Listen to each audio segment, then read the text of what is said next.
In the summer of June 2018, there were 3 girls who died in Delhi of malnutrition. The oldest of them was just 8 years old. In a country with a population of 1.3 billion people, 109.7 million people suffer from malnutrition and are undernourished. That is 14.5% of our population. 3 out of every 7 children in India die of malnutrition, and that is extremely appalling and extremely disappointing and heartbreaking. Our topic for today, friends, is hunger and poverty. And we are going to talk about things that you might never have heard before regarding the topic and this issue. You know, the amount of food that's wasted, one of the reasons why food doesn't reach people. See, for anyone to eat food, it has to reach you. There has to be accessibility. But while in that process of accessibility, there is so much of wastage and loss, and this can all be cut down. Do you know it is 40%? I mean, this is something. People, it's 40% of fruit and vegetable and 30% of grain that is lost. And the reason it is lost are, if you look at this, is storages. Okay, the storage and warehousing. Currently, we have such poor storaging in India. There are just 4 silos in all of India. Silos are huge. You can call them chimneys, or made of concrete. Hard, big. They look like nuclear warheads. There are just 4 in all of India, and we're talking of we're reaching 2020. In Bombay, Calcutta, Chennai, and Bangalore, there are just 4. So, for instance, the storehouses, what happens is they tie the food in either jute bags, okay, or in these. There's some kind of a plastic polyester kind of a thing, in those kind of bags. Those bags are then dumped in these either railway sidings or in very poorly ventilated and managed storage facilities.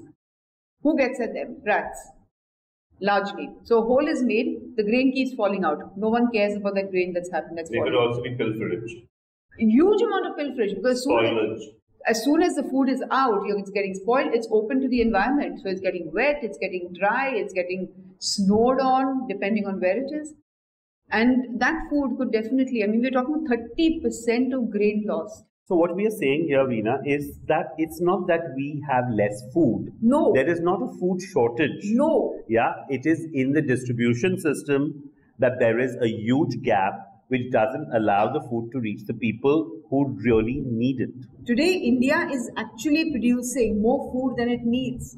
And we're also exporting. We're also exporting. Whereas on the other side, we have people in this country, as we just said, 14.5% of our population is hungry. There's hunger. And with all this food that we have, can you imagine, we have slipped, recent statistics, we slipped to 102nd position of the hunger index. That's awful. There's even stuff like, labeling errors. Okay, so where does the food originate from? So all these things have to be labeled. Where is the origin of the food? What else? Before we started, you were talking about certain issues which are very directly leading as far as, very direct issues as far as this thing. So you want to speak about that? Yeah, you just spoke about children, and one of the major things that, the major indicators that indicate malnourished children or children who are undernourished, as one would say, is stunting and wasting. So stunting is basically when your height is not as per what it should be for your age. So 5-year-old child should be of a certain height. Of a certain height, but is not. Wasting is when your weight is supposed to be a certain, a certain weight for a certain age, which is not, or it's less for your age, then you're supposed to be like wasting. Okay. So what the statistics tell us is that there are at least a large number of children who are both stunted and wasted. And if you go by the statistics, almost 37.9% of children aged under 5 are stunted. Wow. That's huge. That's a huge number. 20.8% suffer from wasting. And 51.4% of women are anemic, which just goes to show, and we don't realize this, Veena, And all this is food related. Now, in Africa and sub-Saharan African regions, when you see pictures of malnourished children, you see typically very skeletal figures, big bloated bellies. You don't see that in India. Okay, I have a question for you. We obviously have children with stunting and wasting in India. Why Yes. don't we see those pictures here? Because 80% of those children are what you would normally see like street children on the roads, like in a city. Yeah. Yeah. They look normal to us because you think they're fine because they don't have these bloated bellies and skeletal-like figures, but they are stunted actually. And they are wasting. So those pictures, those visuals never come in front of us, and we don't seem to realize that they really need food. They are hungry, they are malnourished, they could be victims of any kinds of diseases, like from tuberculosis to HIV, AIDS, all kinds of things could happen to them just because they are malnourished. Diarrhea is a huge problem because you're malnourished. So these are the issues that really need to be addressed in this country, where we need to look at our population again in terms of those who are not receiving the kind of food and nourishment.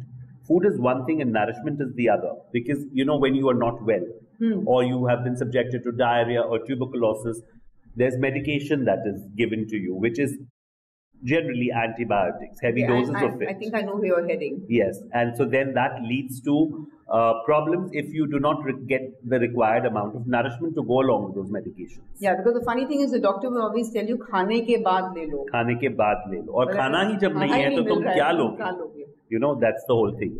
So what happens is that these children, even if they have got the medical care, are not able to get the nourishment and so deteriorate even further and die. So it's not just that, as you were talking about, that the food supply system needs to be managed better, as you were talking about. It's also the quality of food that needs to be better, so that these things don't happen and corruption needs to be taken out. Because if you look at it, one part of society gets excellent quality of food. You know, so the distribution itself is so unequal. Yes. You know, and whatever is almost like the leftover, the dregs of that food is what is going to another part of society. Absolutely. So it is the inequality and the poverty that, most developing nations suffer from. To me, what comes to my mind, of course, Veena, is, when you're talking about food grain management, and you were talking about the public distribution system, yes. That definitely requires a lot of attention. Yes. Because what are the causes of hunger? What are really the causes of hunger? And what is the necessity for us to fight this on such a scale? Yeah, you know, this food grain management that we talk of, it sounds like a very fancy kind of thing. Food Corporation of India is the only agency which has control over the management of food and of grains. You know, and how the distribution is going to happen throughout the country. Now, the thing is that they are distributed with two things, right? One is the PDS, the ration shops, public distribution system, and the other is what they call other welfare schemes, which are like all your midday meals and your Pradhan Mantri Yojana and all these kind of things. So these so-called welfare schemes. On both levels, Salim, there is such a high level of corruption. Wastage of food, of course. The Food Corporation of India doesn't have proper storage, cold storages or proper storages, of course. But this so-called thing of the middleman, you know, so the food that goes from Food Corporation of India, which is then distributed to the ration shops and things, the amount of pilferage that's happening on the side. You know, like yes, weather has been a huge thing as far as onions are concerned right now, is untimely rains and things like that. But the number of the tons and kilos of onions which have been hoarded and are being brought out slowly. I mean, today look at onions, 160 rupees a kilo, 140 rupees. Have you ever heard of that? The larger problem is poverty. Absolutely. Yeah. So in a country where 23.6% of your population is living well below the poverty line, they don't have the cash or the purchasing power to buy the food that they need. So, you know, when your purchasing parity is just about $1.25 per head per person per day, what can you literally buy? What can you eat? So, poverty remains as one of the major blocks that we have to Overcome. inequality in distribution Yes. of wealth is another issue which is directly linked to why people are poor. So it's not that there isn't enough money in the country, there is enough, but it's not equally distributed. It's unequal. It's unequally distributed. Climate change. Climate change, a huge player. Yes. So what has happened with the onions, not to mention the corruption involved again, so it's an escalating effect. So first there is this climate change which brings about unseasonal rainfall like we saw it happening now, which destroyed the onion crops. So there was a shortage. Now that shortage was taken forward and further. There was hoarding that happened. Yes, prices were artificially shot up. Yes. To make the most of this sudden shortage that has emerged. So the middlemen make all this money, and those who really require the food, forget about people who can do without that kind of food. Like onions may not be the most important thing that you might use in your cooking. But there are people who eat, but there are people who eat onions with their rotis. That's the only food. That's called roti chutney. Yeah, that's their food. That's their food. Roti or chutney to honi chahiye na. What will you eat? Otherwise, there's nothing to eat. That's the most basic food. They are the ones who don't have food. They are the ones that don't have it. So what do? So these are the things that I think really have led to this kind of a crisis situation, because at the end of the day, it's about your most basic requirement, which is food. Yes. So today, guys, we are going to be talking to Mr. Dola Mahapatra, who is the Regional Director of Rise Against Hunger, an NGO which deals with the fight against hunger. He is also the Regional Director of the Child Fund International and Child Fund India in Bangalore.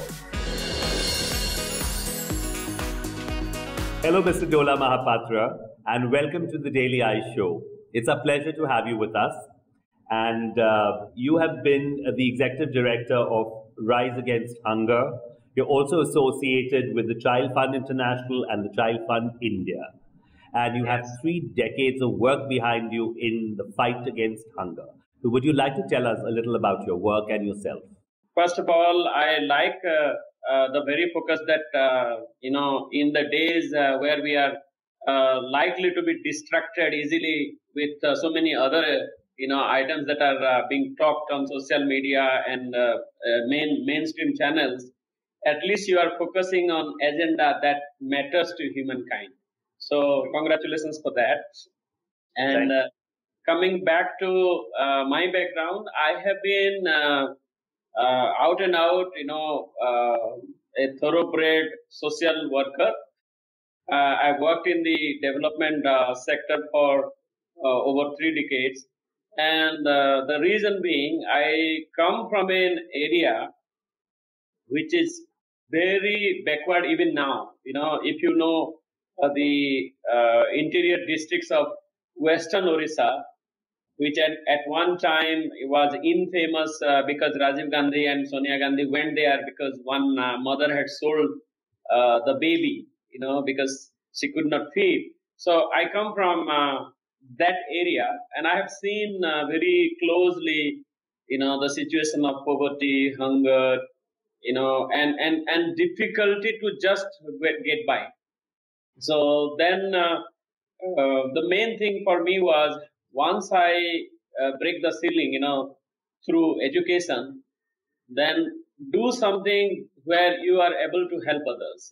Help not in the sense of charity, but at least touch human beings who can be empowered. And I think hunger is one of the most basic things that one can work and fight against, food being so important for a human being.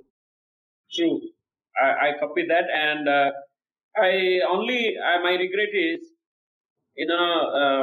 when we grow economically, when we prosper, it doesn't naturally commensurate that we have actually ended hunger or malnutrition. It doesn't go hand in hand. True. You may be growing economically, you may be prospering in terms of material well-being, but by the same token, there may not be proportionate, impact on health, well-being, malnutrition, all that. So, can you tell us a little more about that?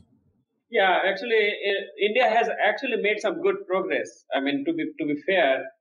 However, we have reached a plateau. Past between 90s and 2010, if you see, we actually had a very significant dent in the number of children who were malnourished, in the number of people who were in absolute poverty, number of people who were waiting for food subsidy. We made a dent. But after past 10, 15 years, if you see, there is a plateau. We still have 35% children who are stunting, and it's not actually because today you can feed a child, Right. but generational hunger needs a generational treatment. If the mother is malnourished, mother has not eaten well, if the father is stunted, for the next generation, the child will be stunted. So that means we have to work in the three generations. First generation is first 1,000 days, when the mother is conceiving and the child is born. Second is the adolescent, okay, and the third one is when you are actually into productive, adolescent age. So all these three life stages, unless we are covering, the understanding of hunger and malnutrition is very narrow. True. So it's a long process. It's not a one-time quick fix. No, no way, no way. And another, why this has become a challenge for us, and this I speak from my personal experience. The the the concept of hunger, and which is perhaps partially true. We have associated hunger only with not having food, not having enough food. Yes. We have not associated hunger with quality food. What we call hidden hunger. Even in wealthy, well-off, good families, families like ours, our plates are shrinking. The diversity that we used to enjoy, a couple of years ago or even 10 years ago, the diversity of our food plate is shrinking, which means we are also becoming more calorie centric, and the micronutrient, minerals, vitamins that used to be part of our diverse food system is going. So obesity is growing. On the one hand, we have children in our families who are growing obese, and on the other hand, we have families where not enough food. So we are dealing with double burden of hunger and malnutrition. What I was wanting to know, Mr. Mahapatra, is do you think biotechnology in developing different kinds of foods or in developing better foods or better seeds, do you think it can play any role in alleviating hunger? Totally, totally. Because we will have the population is growing, okay, and we will be 9 billion very soon. So the same technology that we have been using to harvest, cultivating crops will not work. Biotechnology and even integrating, high nutrient, high calorie, high protein content into even urban cultivation is picking up now. So the biotechnology is certainly an option for a planet like ours where land is shrinking and population is growing. For our viewers, I'm sure everyone out there is going to get very concerned about this problem of hunger, which is like plaguing a large, almost 14.5% of our population. Yes. What do you suggest that can a common person do to help out or to make this problem lesser? Okay. I have at three levels I can tell you. One, be mindful how you are contributing to this. One statistic say we are actually wasting 30% of our food. Right. Right. Now, 30%, or in India, that is almost like as much food as London consumes. The whole of England consumes. We waste that much food in India. Okay, at different stages.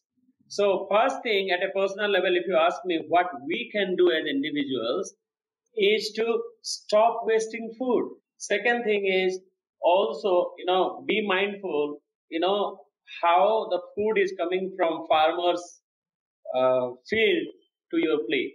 Be a little considerate about the journey that food goes through. Okay. So consume less and less food that is, adding to carbon footprint. We are not saying be a vegetarian or be a non-vegetarian. We are just saying be rational, be logical in thinking. How can you reduce carbon footprint? By eating more vegetables, by eating more sustainably, by consuming produce which is done locally.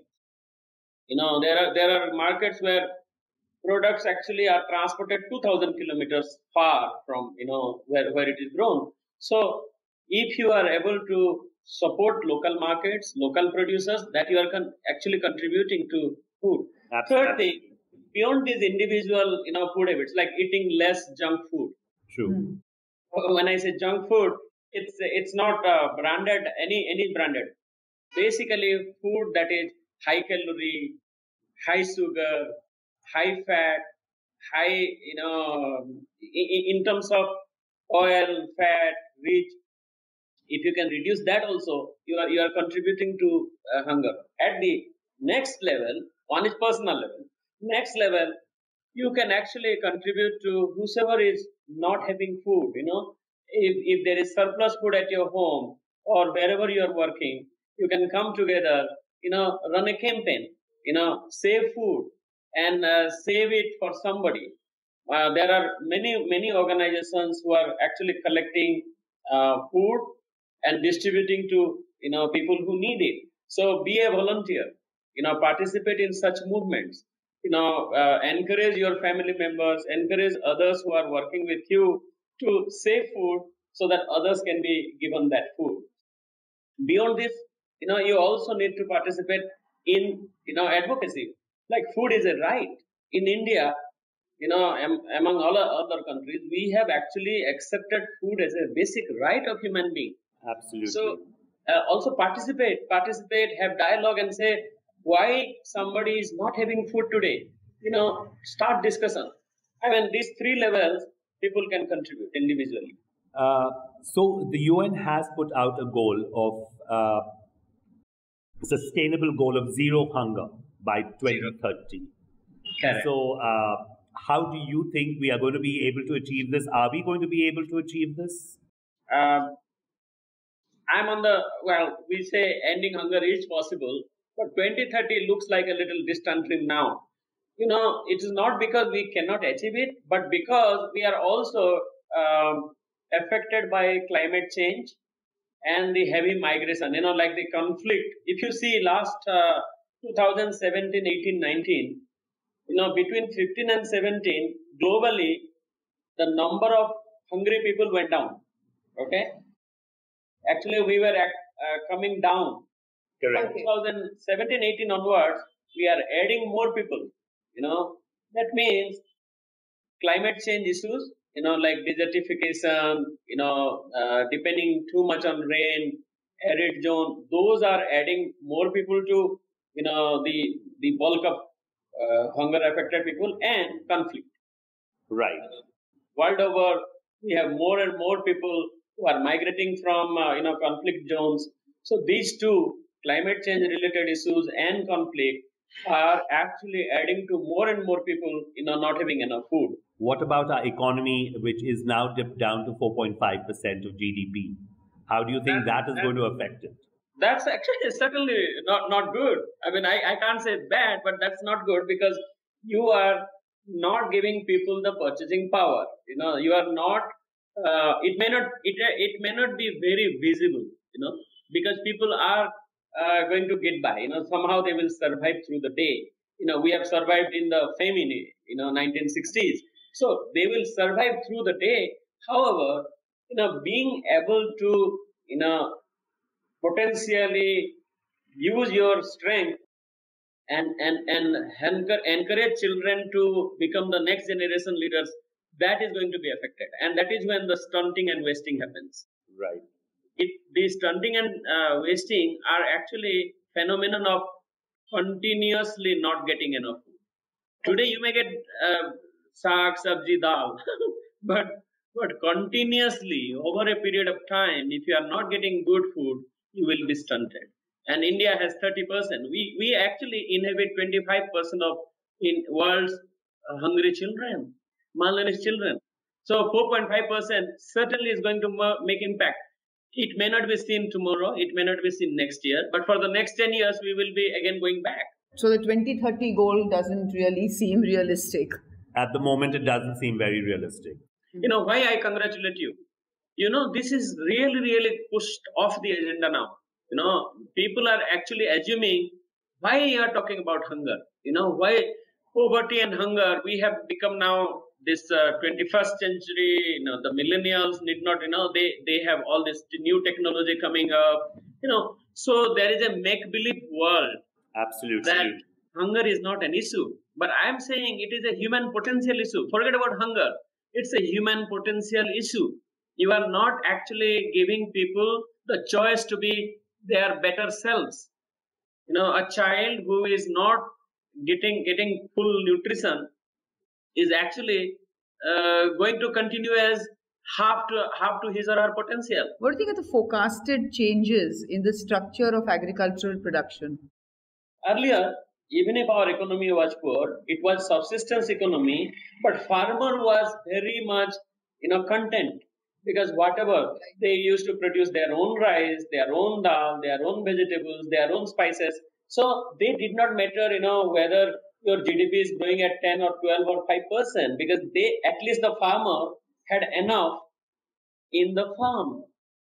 Now we moved farmers to a production, you know, output-oriented economy. So grow more, grow more, grow more, sell more, sell more, sell more.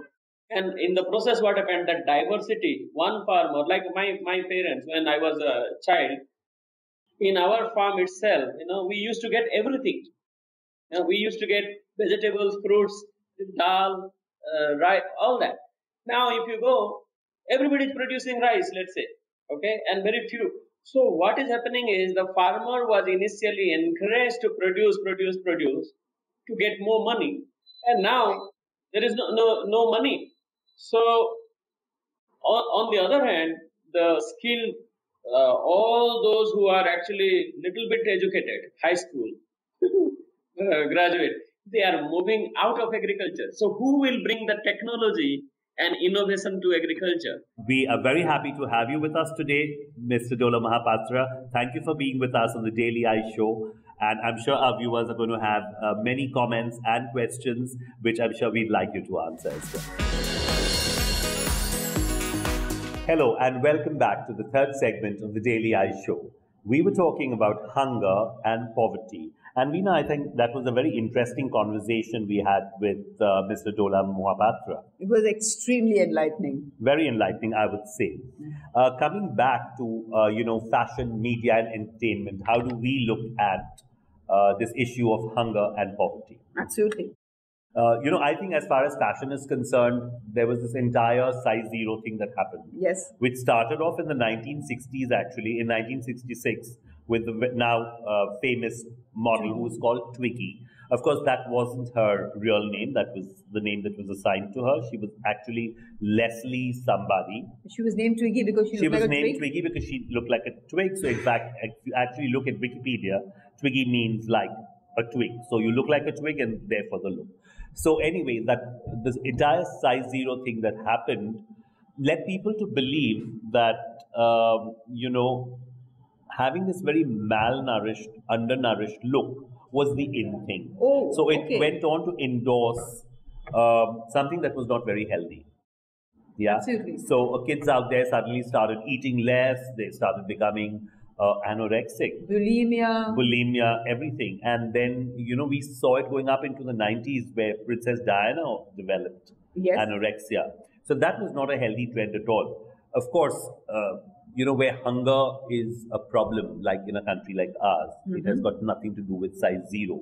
People just end up becoming size zero because they have no food. But fashion per se has stopped endorsing that any longer because it's not healthy. Yeah. So I think as far as designers are concerned, we do look at portraying women out there on the ramp as those that are fit. So fitness has now taken precedence to the Twiggy look. I think the entire issue over here is that people need to realize that it is not a particular size. You know, when you're talking about Twiggy, Twiggy was like a size 31, 23, 32, Okay. which is like really, really small. So to get there, you might just have to stop eating No. and then fall very sick. So that's not what we want to propagate. That's not what we want to endorse. We want to endorse fitness. Health. We want to endorse health. And I think that is the most important thing. That's absolutely fabulous.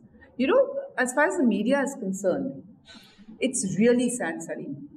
Al Jazeera did this feature on Indian media where they quoted it's a recent study done by CME, where they looked at certain newspapers. You know, they did a study. So 6 newspapers, Dainik Jagran, Dainik Bhaskaran, TOI, Hindu, and 2 more newspapers.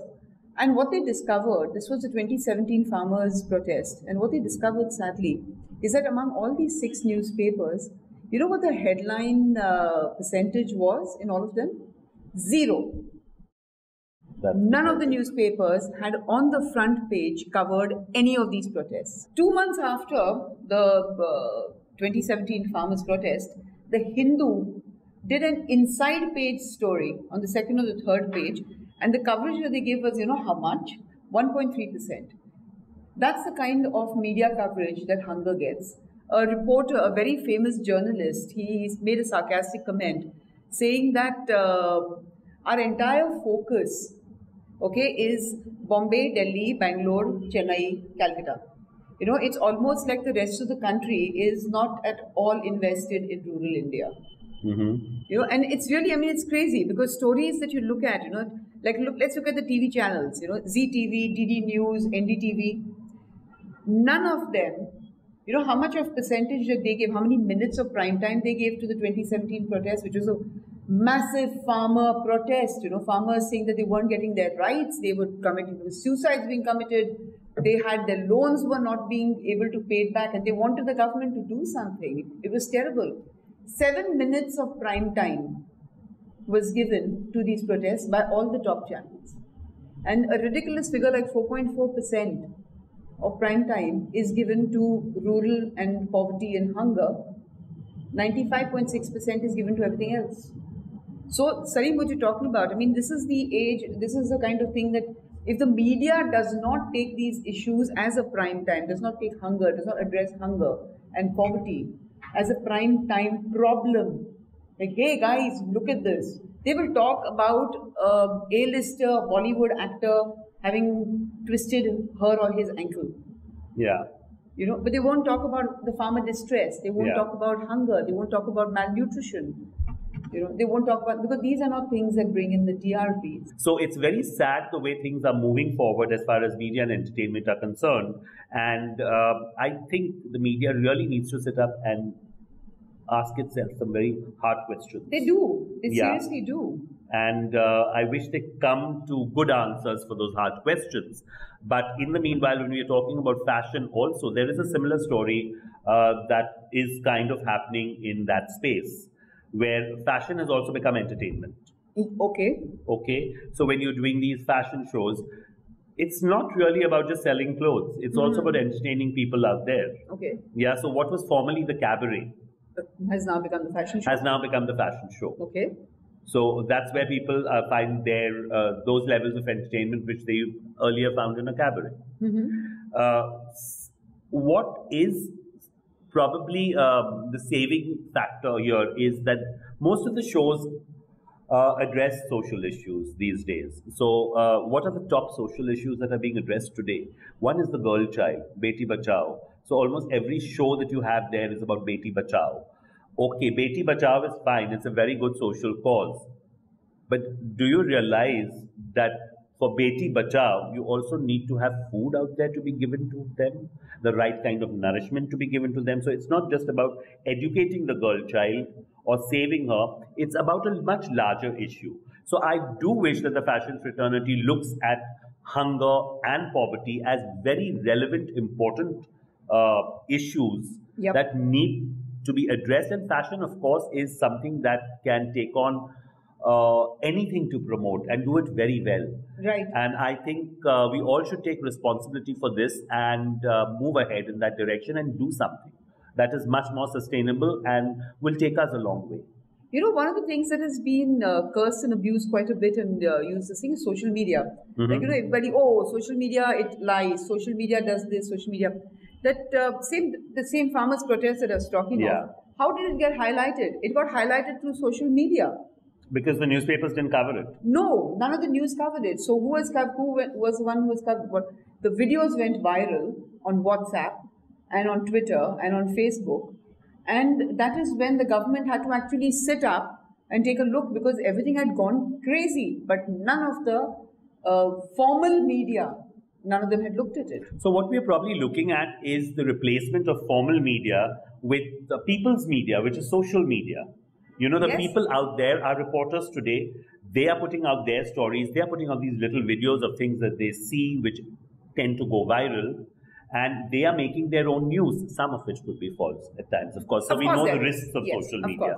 But as a medium to put things out there for people to read, understand, get to know about, I think it's fantastic. It's an absolutely, as far as serials are concerned, I mean, look at the reach of television channels today. Yeah.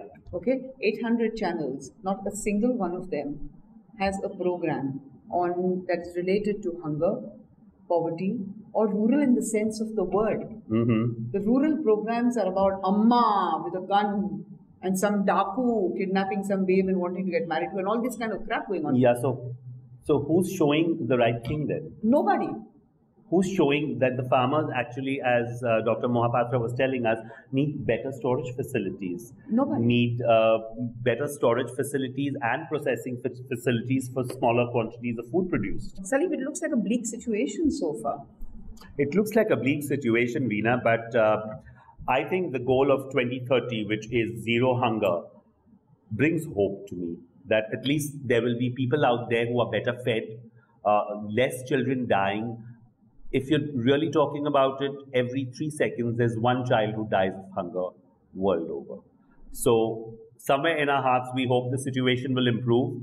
There will be things that will come forth in terms of technology, interventions that might help us to lessen this problem of hunger and poverty. It was wonderful being with you again. Do write back to us with your comments and feedback on The Daily Eye Show. The Daily Eye Show.